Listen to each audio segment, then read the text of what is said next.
in the beginning I was saying there's a cycle. It happens every time a new type of product or feature comes out that really picks up, right? The market loves it, and then all of a sudden these things happen.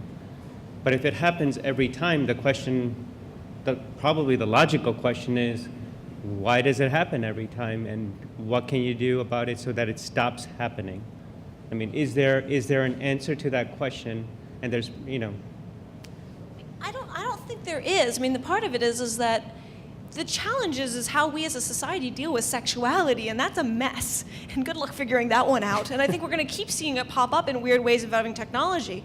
And I think it's also really important to realize, especially in a community like this, many of you are probably very involved parents. You're probably very concerned about what your kids are doing. You probably have very specific values where the idea of sexting is wrong. This is not necessarily uniform. Right, and one of the challenges that I deal with, since I spend a lot of time, on the streets in this country, is that Traviesa, her mother knew she was putting up naked photos. Thought it was great because she might get a job, right? Jade, we heard about her mother kicks her out and totally disowns her, which is not necessarily an outcome that is good for society at a different level.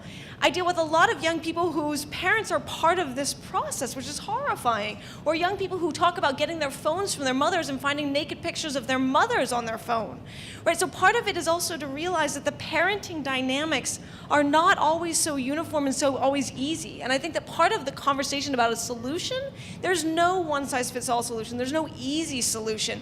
And it's about all of the different players and all of the different actors trying to deal with this in different perspectives.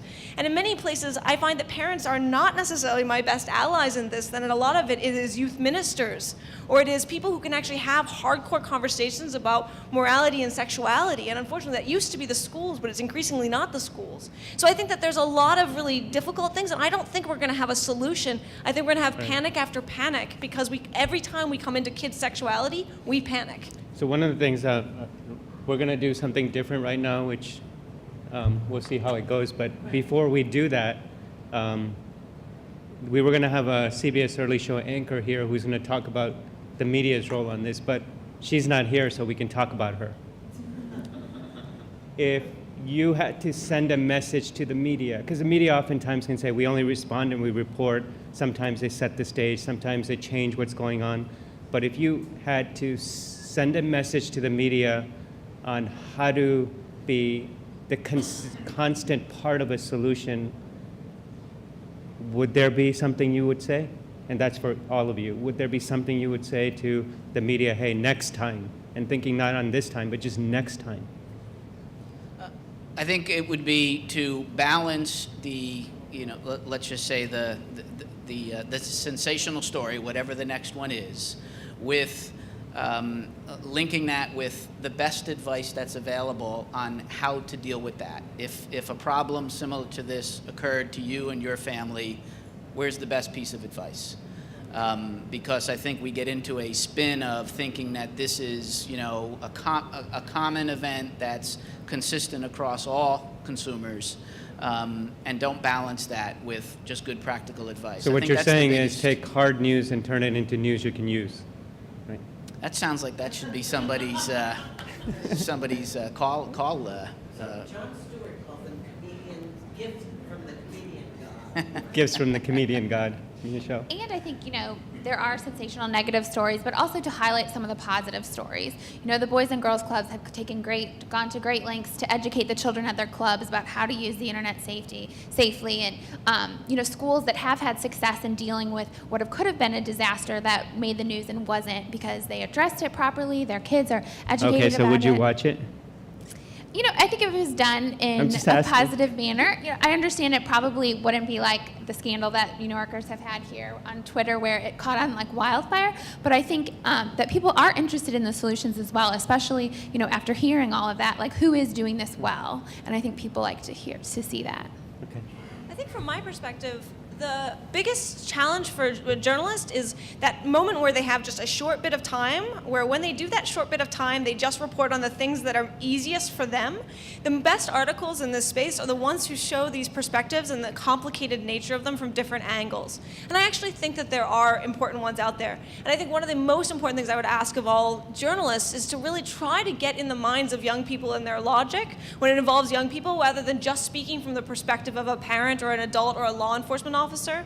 And I mean, like, a really good article of that shows the messiness of it.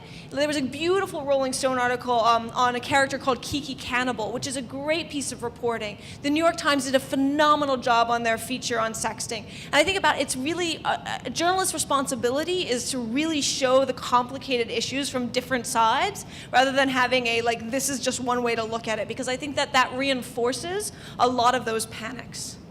Okay. All right, so let me try to summarize if that's possible.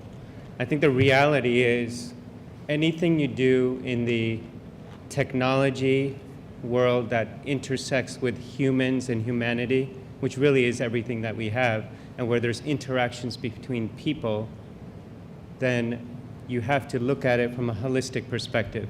It covers technical solutions, educational solutions, rationality has to be in there, legal solutions, and every person can never think of themselves as the only person who's doing something about it, and it's their job and nobody else's job. In fact, the opposite is true, which is you're not doing your job unless you are participating in a dialogue with every other person who should inform how to think about it. Oftentimes, especially as a prosecutor, I used to hear, well, you have prosecutorial discretion. What does that mean? You know, you have the right to say, I'm going to go after that person or I'm going to not, even if the law technically says you can. And that may sometimes apply here. It may apply in what a technology company does in response to an inquiry. It may apply when a researcher is looking at something on where to focus or how to position the results of that research.